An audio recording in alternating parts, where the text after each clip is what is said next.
So, Daily Wire's Jeremy Boring attracted some interest, I guess, for the world of the red-pilled and the MGTOW guys and stuff.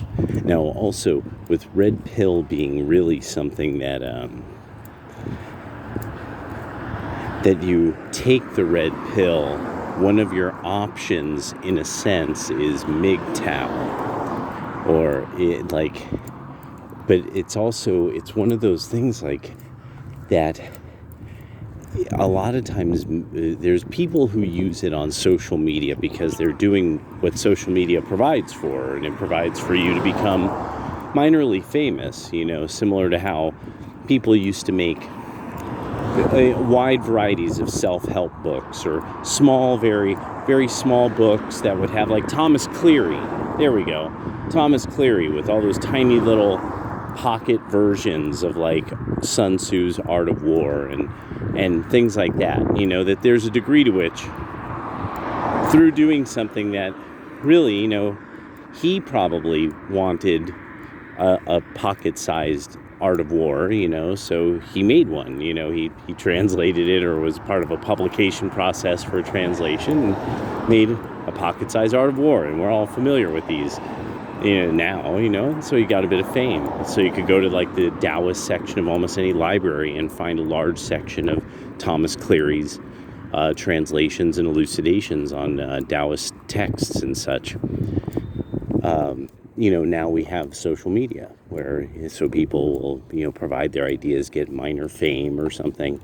I found I mostly was so fascinated because for such a period of time, I didn't really know much about internet culture while everybody else had been on the internet during a period of time where I just wasn't, where I was just such a brokey and I didn't have really the technology for it, or I wouldn't have the connection or whatever. And so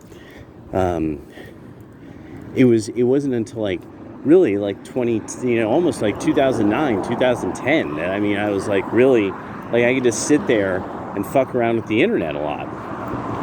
And so there was all kinds of ideas that I'm like, okay, well, I've wanted to know about this. Now I have access to like everything in the world. So, so that's how I ended up is stumbling into that world. And so eventually it becomes this thing that I end up having my comments, my commentaries on what people are saying and such. But the world of the MGTOW guys really is, for everyone you see, there's about, guys, would you put a number in the comments? For every one man you see on the internet, I would say there's 5 to 50.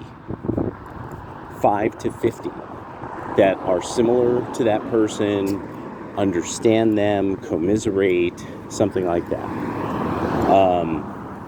That's the first place I wanted to start, is the very idea of, okay, for one, this group you're criticizing are kind of legion. It's not. Now the next is, this group you're criticizing is also like the constituency you require. Like, these are kind of your men. These are your guys.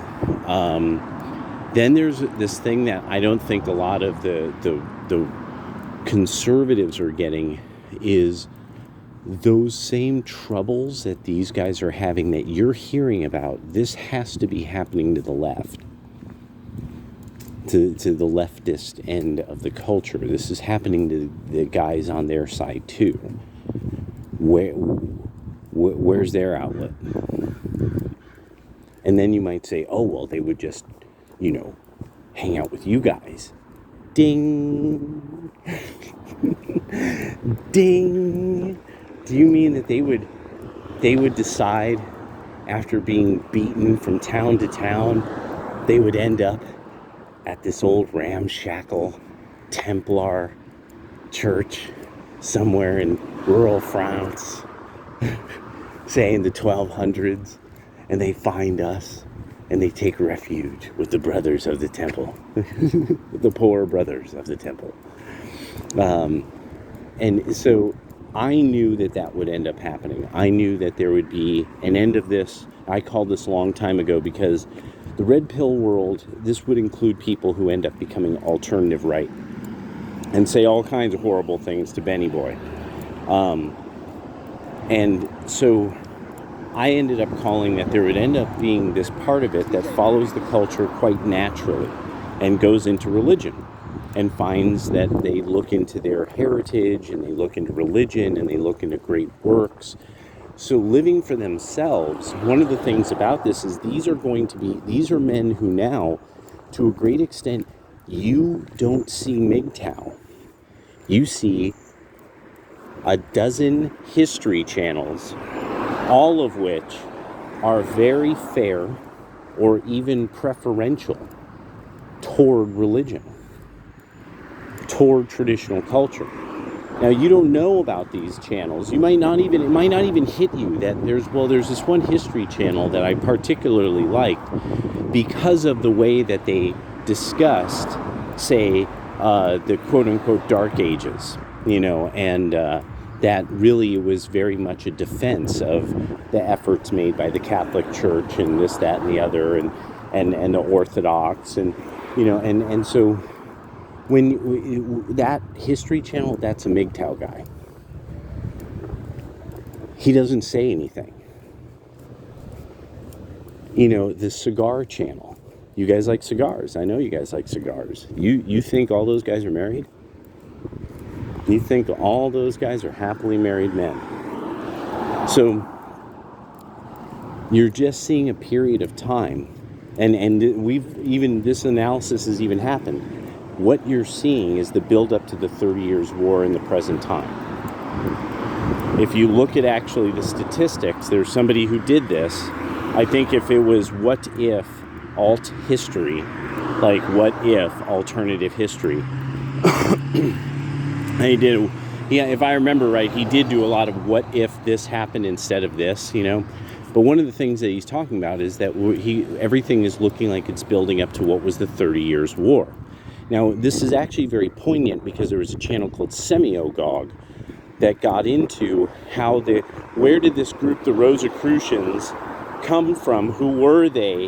Why was this like kind of almost even a mass movement of sorts that afflicted the literate class mostly, and with it, and then seeming to go from Germany into France. Following, and then you get the French Revolution. So it was getting into, the Rosicrucians were a secret society that mostly seemed to be the, if I remember right,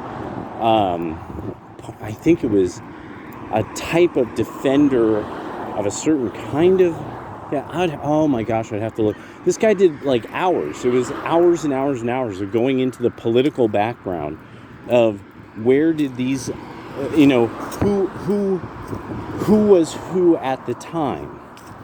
And this got even into the marriage of William and Mary and why that was significant. But you see, that kind of discussion, that's a MGTOW thing. These were enough subjects that were uncomfortable enough that you couldn't get an honest discussion even in a major university, because what you had people that were more than willing to take criticism of the Catholic Church, take criticism of Protestantism, take criticism of various mystical kinds of things, because we had those people there too. That there was a discussion about the Rosicrucians, but then also all the various kind of who, people root for a side in history now and then, and so to find out all the background of why this secret society came into existence at all, like why was this and then why it grew into a mass movement, that nobody does that. That's a MGTOW thing. That's the red pill world discusses stuff that's that boring, but also that absolutely important to understand the groundwork of ideas of the Enlightenment. And why was the Rosicrucians eventually such an important movement that it ends up being the basis of the Georgia Guidestones? How I still don't understand how people don't, how this never comes up. Like, obviously this is Rosicrucian. Like it was just ridiculous how Rosicrucian did. Might as well have said it right across the. It did actually. It did say it. You have to just know how their codes work. It was like, it's kind of funny, but so what I end up thinking about with this criticism of the MGTOW red pill world. Okay, somebody like Andrew Tate or the Tate brothers, then it's really like, okay, I think what you are looking for is how do you prevent Tristan Tate from becoming king or, being elected dictator for life? Like, I mean, I think that's kind of what's going on here. Female driver in a bus. And oh well. And so pencil, a nice pencil, perfect pencil. And it's that thing of like, ooh, a pencil. And then it's like, no, I don't need a pencil. And so how do you keep Tristan Tate from becoming elected dictator for life or something like that, which is probably what you guys are really worried about. That's probably what's really fucking with you guys. How do you keep something like this from becoming disastrous? Because you're looking at it and you're thinking something about this looks disastrous. And you're correct. What you are seeing is the mentality that can easily become the mentality of the raider very quickly. I'm bigger. I have the will. I will do it, and I will win. And that's there's, and now Jordan Peterson being a good Yankee, so it's such a Yankee that if he were in a secret society, his secret name would be Ontario. It's just that, it's, when he walks into a room and he leaves, everyone's like, I smell ivy and maple, it's just such a Yankee. And so he has, he cries, he boldly cries like Alan Alda. And so, as a good Yankee kind of guy like that, he does have a mentality of like, no, let's think about this. That those are those people. Let's think about this New Englanders. So much this was such a big deal that a bunch of them left the early free union after the 1780s and created parts of Canada because they were like, okay, we want to think about this more, and you guys are crazy. So they made Ontario, and because they didn't want to deal with the lunatics who were always willing to fight so much, and especially the people who kept trying to burn down Philadelphia. That's its own story. So the something when we've gotten to the point of a complexity of systems that we have to have people who are really that they get that. They get that we live in a very, very, very complex system of complex systems. And that without a recognition of that, without sort of almost breeding and encouraging the breeding thereof for people who can adapt to something like that, it will fall apart. This is this smart people who are the down-to-earth rightist type of conservative thinking. They understand this. If you don't breed Romans, you won't keep Rome. So there's also the issue of that, well, okay, at some point you're going to have to deal with something that the disciplined, especially the conservative, the religious, the disciplined have trouble remembering. Americans like enjoying life. It seems like this isn't like, well, duh. No. Look up the song "Yiddle with a Fiddle." Okay, Ben Shapiro is the high art level of somebody with a fine violin, who is of the, great Hebrew people and this and that. But then there's where this how to entertain Americans, and that's Yiddle with a Fiddle. And you will find it on YouTube somewhere. And it's an old act. People want to see the Sandman do the sand dance. Bill Cosby had to come up being a tap dance artist as well as a funny guy. A lot of you guys know the history at Daily Wire. You know the history of American entertainers and entertainment, and how it was really hard work to entertain people. And there wasn't just this kind of constant ability to do it using the internet. And so there's really this aspect of this, that it's like, you have to understand that there's a lot of men that they just want a simple life. They're not looking to conquer. They're just not looking to conquer the world. They just want a simple life, and they just want to enjoy some kind of sense of peace. You gentlemen have met the women these guys try to date here and there when you've gone to campuses.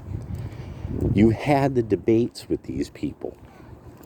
Was it Michael Knowles? You sat across the table from these people and you heard these women speak, and you're trying to all act like, oh yeah, this is a woman who will be a mom, and a good one at that. You see, and then there's this, and this always comes up, both sides, and no matter how people deal with MGTOW. Why do you keep thinking we're hatched? Like we never had mothers. Like we didn't have mothers who, like almost all statistics, humans are around women most of their lives. Most of the waking hours of their lives. They're not around men. They're around women most of their lives, especially when we're young. Like it's something like 80% of our interactions before we're like 20 are going to be with women. And it's one of these things like, why do you keep thinking men are hatched, and that they just are like they're just bristling under the rulership of, that they've been told by all these men they're always around, all these horrible things, and it's like, okay, when are they around these men? Like who and when? Oh, are you talking about men who would have fathers? Young boys who would do things with men that would be like a form of mentorship or coaching, like a team. That's where they're learning the criming or something, like, even though there's no evidence to that, and most evidence runs counter to that. So that's the big one. Why do you keep, everybody does that one too. That's one of the greatest errors about kind of as a social movement that's happened, that it's been called totally wrong. That it's like, no, you guys are acting like these men are hatched or come out of the sea foam with like the anger. And it's like, no, they're reacting completely to how they're treated. And so it's, and if you want to solve this problem, you want men to marry women, that's what you want. That's the ideal. Now, I'm a kind of a MGTOW red pill guy, but because I'm just old and not good looking anymore, and I just don't, I'm not interested in it, and I want it to mean eternity. I want it to have eternal meaning, and I did not understand that. You need to discuss theology, applied theology about how to be, how to live life, why there's a sanctity to the relationships you have with women, and what kith and kin that you are to, it's your kith and kin before rando strangers who have demonic tattoos on them and stuff like that. You guys got to start getting that straightened out. What do men owe strangers? And that's nada, and you better start getting that. You will deal with having two handfuls of nothing to show for all your getting upset about it. But All right. Talk to you guys later.